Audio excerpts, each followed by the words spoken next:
நல்லா காய்ச்சி இன்னைக்கு என்ன பார்க்க போகிறோம், நாம் புத்தக கண்காட்சிக்கு வந்திருக்கோம். முதல் புக் ஸ்டோல்லாம் போயிட்டு நான் வந்து இந்த மாதிரி ராட்டினெல்லாம் வந்தோம். பாருங்கள் இத்தனை பேர் இருக்காங்க. நைட் ஆயிடுச்சு.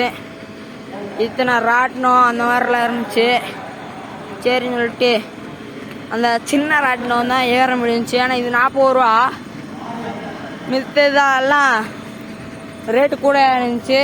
இப்போ நாங்கள் நிற்கிற இடம் பாருங்கள். நாங்கள் வந்து இந்த இது வாலிபால் கிரவுண்டுக்கு பக்கத்தில் படியில் நின்றுட்டுருக்கோம்.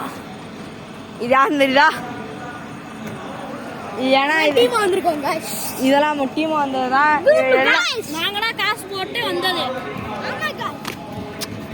எந்த ஒரு படியில் நின்றுங்கடா கைஸ். நீங்களும் வந்து பாருங்க, எல்லாம் நல்லா தான் இருக்கு.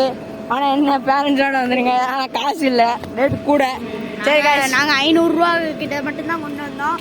நாங்கள் அதே கரெக்டாக செலவழிச்சோம். சரி கைஸ், அடுத்த வீடியோவில் பார்க்கலாம். பாய். பாருங்க பாருங்க கைஸ்.